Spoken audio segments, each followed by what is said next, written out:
পুরুলিয়া ১ নম্বর ব্লকের BDO office, এখানেই পড়ে পড়ে নষ্ট হচ্ছে সবুজ সাথীর সাইকেল। শয়ে শয়ে সাইকেল রয়েছে, বেশিরভাগই বিকল হয়ে গিয়েছে। বিডিওর উপর দায় চাপিয়ে দায়িত্ব ঝেড়ে ফেলার চেষ্টা জেলা সভাধিপতির। স্কুল পড়ুয়াদের যাতায়াতের সুবিধার জন্য সবুজ সাথী প্রকল্পে সাইকেল, রাজ্য সরকারেরই প্রকল্পে সাইকেলই অবহেলায় পড়ে প্রায় ৪-৫ বছর ধরে পড়ে রয়েছে বলে অভিযোগ। পড়ে পড়ে নষ্ট হচ্ছে শয়ে শয়ে সবুজ সাথী সাইকেল। পুরুলিয়া ১ নম্বর ব্লক অফিস চত্বর, এখানে দাঁড় করে রাখা সবুজ সাথী সাইকেল, তার উপর ধুলোয় ধুলো পড়ে থেকে থেকে বেশিরভাগ সাইকেলই খারাপ হয়ে গিয়েছে। এই সাইকেলগুলি পড়ুয়াদের দেওয়ার কথা, সেগুলি এভাবে বছরের পর বছর পড়ে রয়েছে কেন?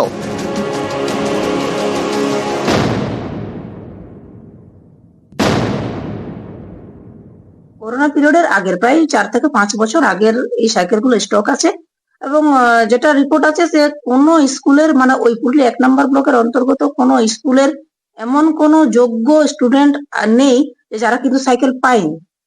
অর্থাৎ মানে হচ্ছে যে এগুলো হয়তো কিছু এক্সট্রা সাইকেল ছিল। আমার কাছে যে খবর যে তখন যিনি বিডিও সাহেব মানে ব্লকের যিনি দায়িত্ব ছিলেন তিনি হয়তো কোনো চিঠিপত্র করেওছেন অপর মহলে জানানোর জন্য যেগুলো আছে, but due to corona period তারা তখন কিছু করতে পারেনি। সেই তখন থেকে আমার মনে হয় যে স্টক আছে, এটা মেনে নিতে হবে যে এটা আমাদের কোথাও একটু কিছু মিস্টেক আছে, কোথাও কমিউনিকেশন গ্যাপ বলতে পারেন বা হয়তো সময়ের অভাব বা যে কিছু বলতে পারেন, এটা কিছু গ্যাপ আছে। অবশ্যই এগুলো এরকম না হয় আগামী দিনেও সেটা কিন্তু আমাদের দেখার দায়িত্ব। জেলা সভাধিপতি বলছেন, পুরুলিয়া ১ নম্বর ব্লকের সকল যোগ্য পড়ুয়াই সাইকেল পেয়েছে। সত্যি কি তাই? তুমি সবুজ সাথী সাইকেল পেয়েছো? না। তো কেন পাওনি এটা জানো কি? না। কি বলেছে মাস্টাররা? মাস্টাররা বলে এখন সাইকেল আসে না। সাইকেল পাওনি? না, পাইনি। সাইন নিয়েছে, মাস্টারের ফটো নিয়েছে, তাও এখনো দেয়নি। কি বলেছে সাইকেল নেই এখন? সাইকেল এখন নেই বল। সাইকেল পেলে সুবিধা হতো। পুরুলিয়া থেকে ইন্দ্রজিৎ মণ্ডল, নিউজ 18 বাংলা।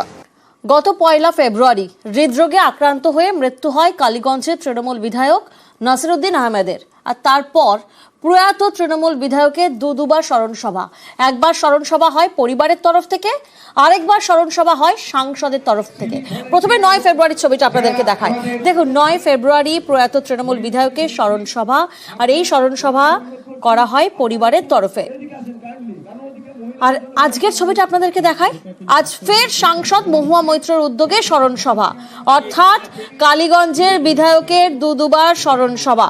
তবে সাংসদের আয়োজিত স্মরণ সভায় কিন্তু পরিবারের কেউ ছিলেন না। আজ প্রয়াত বিধায়কদের আত্মীয়দের অনুপস্থিতিতে জল্পনা বাড়ছে। প্রতিনিধি সমীর এই মুহূর্তে আমাদের সঙ্গে রয়েছেন, সরাসরি সমীরের কাছে যাব। সমীর, ৯ ফেব্রুয়ারি একবার স্মরণ সভা, আজ আবারও স্মরণ সভা, তবে আজকের স্মরণ সভাতে পরিবারের কেউ ছিল না, তাহলে কি কোথাও না কোথাও গোষ্ঠীদ্বন্দ্ব প্রকাশ্যে আসছে?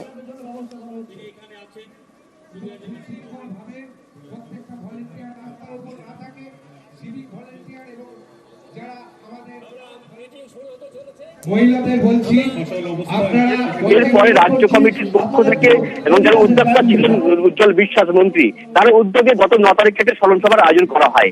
ঠিক একই দিনে কিন্তু ১৬ তারিখের জন্য আজকের জন্য স্মরণ সভার ডাক দেন মহুয়া মৈত্র। এই একই ইস্যুতে দুটি স্মরণ সভা ঘিরে বিতর্ক সৃষ্টি হয়। এবার রাজ্য কমিটি হস্তক্ষেপ করে এবং দলীয় সূত্রে যেটা জানা গিয়েছে যে ৯ তারিখে যে স্মরণ সভাটা হওয়ার কথা ছিল রাজ্য কমিটির ব্যানারে, সেটা স্থগিত করার নির্দেশ দেয় সুপ্রিমো। এবং এরপরে পরিবারের আহ্বানে কিন্তু ৯ তারিখে স্মরণ সভা আয়োজন করা হয়। সেখানে বিধায়করা যেমন উপস্থিত ছিলেন, এর পাশাপাশি পরিবারের লোকজনও উপস্থিত ছিলেন। আজকে যখন মহুয়া মৈত্রর আমন্ত্রণে এই স্মরণ সভার আয়োজন করা হয়, সেখানে দেখা যাচ্ছে রাজ্যের মন্ত্রী উজ্জ্বল বিশ্বাস, কৃষক সাংগঠনিক জেলা চেয়ারম্যান রুবুলুর রহমান সহ ৪ জন বিধায়ক অনুপস্থিত। এর পাশাপাশি যাকে ঘিরে কিন্তু এই স্মরণ সভা, সেই পরিবারের লোকজন কিন্তু আজকে অনুপস্থিত ছিলেন, যার জেরে কিন্তু তৃণমূলের গোষ্ঠীদ্বন্দ্ব প্রকাশ্যে আসছে বলে মনে করা হচ্ছে। এ বিষয়ে আমরা যখন রুবুলুর রহমানকে জিজ্ঞাসা করি, তিনি জানান যে তাদেরকে কোনো আমন্ত্রণই ঠিক মতন জানানো হয়নি। পাশাপাশি মহুয়া মৈত্র কিন্তু এই সমস্ত বিষয়টি এড়িয়ে যেতে চেয়েছেন। প্রিয়াঙ্কা, বেশ। যেদিন স্মরণ সভা হয়েছিলেন সেদিন আমি পার্লামেন্টে ছিলাম, বিমলবাবুর শরীর খারাপ ছিলেন, তাপসদার শরীর খারাপ ছিলেন, সেদিন ওরা আসতে পারেনি। আজকে বিমলবাবু, তাপসদা এসছেন, সভাধিপতি এসছেন, আমার পার্লামেন্ট শেষ, আমি এসছি। দুটোই ওটাও তো বলছেন, তো পরিবার করেছিলেন, তো অবশ্যই ওখানে যারা এসছেন সেটাও স্মরণ সভা, এটাও স্মরণ সভা। এর আগে স্মরণ সভা একটা হয়েছে, সেখানে আমার ডাক ছিল না, আমি ডাক পাইনি, শুনেছি নাকি একটা স্মরণ সভা হয়েছে। লালদা দল মত নির্বিশেষে ঊর্ধ্বে, লালদার ব্যাপারে যদি কখনো কেউ ডাকে, কেউ যাক না যাক, তাপস্যা সেখানে যাবে। আমাদের তো ওখানে কিছু বলাই হয়নি, কার্ড ফাট কাকে কে পাঠিয়েছে সেটাও আমরা জানি না। প্লাস বিধানসভা চলছে, এই কারণে মন্ত্রী এমএলএ সবাই ব্যস্ত আছে কলকাতায়। অর্জুন সিং এর বাড়ির সামনে বোমাবাজিতে সাজা, দোষী সাব্যস্ত দুজনের 10 বছরের কারাদণ্ড, দুজনের 5,000 টাকা জরিমানার নির্দেশ দেওয়া হয়েছে। জরিমানা অনাদায়ে আরও 6 মাস কারাদণ্ড জরিমানা নির্দেশ ব্যাংকশাল আদালতের। 2021 সালে অর্জুনের বাড়ির সামনে বোমাবাজি হয়। আরিফ আখতার ও রাহুল পাশিকে গ্রেফতার করে এনআইএ এবং সেই ঘটনায় দোষী সাব্যস্ত করা হয়েছে দুজনের 10 বছরের কারাদণ্ড। 2021 সালে আমার বাড়ির উপরে বোম চালিয়েছিল, তার মধ্যে 4 জন অপরাধী ছিল, নমিত সিংহ ছিল, আরও 4 জন ছিল, তার মধ্যে দুজন আছে আরিফ আখতার আর রাহুল পাশে। এই কেসটাকে এনআইএ টেক ওভার করে, যেহেতু এক্সক্লুসিভ অ্যাক্ট লাগানো ছিল। এরা তৃণমূলে গুন্ডা, এখানকার কাউন্সিলরের ছেলে সারাদিন গুন্ডামি করে, লোককে মারধর করে, তোলা তুলে সোমনাথ শ্যামের সঙ্গে থাকে, তারা এই ঘটনাগুলো করছে।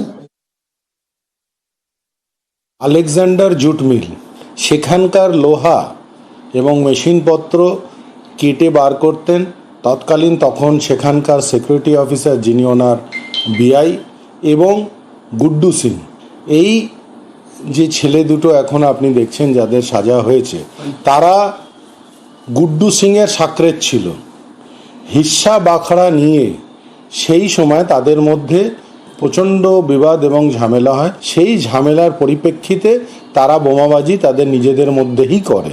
সেখানে তৃণমূলের কোনো যোগ ছিল না, তৃণমূলের কোনো কথা ছিল না।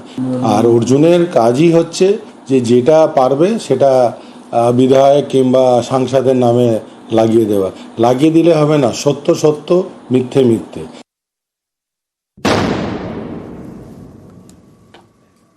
দিনহাটায় মাধ্যমিক পরীক্ষার্থীকে মাইক বাজানোর প্রতিবাদ করায় বেধড়ক মারধর করা হয়, এমনটাই অভিযোগ সামনে আসছে। বাড়ির পাশে অনুষ্ঠান চলে এবং সেখানে মাইক বাজানোর প্রতিবাদ করেন এই পরীক্ষার্থী। প্রতিবাদ করতেই পরীক্ষার্থীকে মারের অভিযোগ সামনে আসছে। কার বিরুদ্ধে অভিযোগ? তৃণমূল পঞ্চায়েত সদস্যের স্বামীর বিরুদ্ধে অভিযোগ। দিনহাটা মহকুমা হাসপাতালে ভর্তি রয়েছেন সেই ছাত্রী। অন্যদিকে পঞ্চায়েত সদস্যের অভিযোগ অস্বীকার পঞ্চায়েত সদস্যের স্বামীরও। আমার মাধ্যমিক পরীক্ষা চলছে, ওরা আমার পরীক্ষা খারাপ করার জন্য ড্যাক নিয়ে এসে রাত 12টা অবধি বাজায়। কারা বাজায়? আমার বাড়ির পাশের লোক। তাই আমি বলতে গিয়েছিলাম বলে ওরা খুব মেরেছে আমাকে। ওদের বাড়ির লোক, ওরা ছেলে মেয়ে সবাই, ওরা খুব ড্রিঙ্ক করে। পঞ্চায়েত মেরেছে তোমাকে? না, পঞ্চায়েত মারেনি, কিন্তু ছুরি নিয়ে এসেছে। আমাকে সবাই ঘরে লুকিয়ে দিয়েছে, নয়তো ওরা ছুরি দিয়ে আমাকে মারতো। আমার স্বামী ওইখানে ছিলই না, আর আমি ওখানে সৎসঙ্গতেই ছিলাম, আর ওইখানে কোনো ডাকও বাজেনি। ওরা যা কিছু বলছে সব মিথ্যে কথা। আপনাদের পারিবারিক সমস্যা? হ্যাঁ, পারিবারিক। ওই রাস্তা নিয়ে সমস্যা। আমার বাড়িতেও মাধ্যমিক ছাত্র আছে, তা আমরা কি করে বাজাবো ডাক? ওইখানে আমি ছিলাম না, অলরেডি সবুজ আছে, সেবিকের লোক, ও ভালোভাবে বলতে পারবে। আমি এসে দেখি বেডে, ভাই ঠান্ডা কর। আমি বললাম ভাই নিজেদের ব্যাপার ঠান্ডা কর, ভাই হয় চাচা তো ভাই, এক বংশ আমরা। না আরো আশেপাশের লোক আছে, শুনলেন না? না এটা ভুল।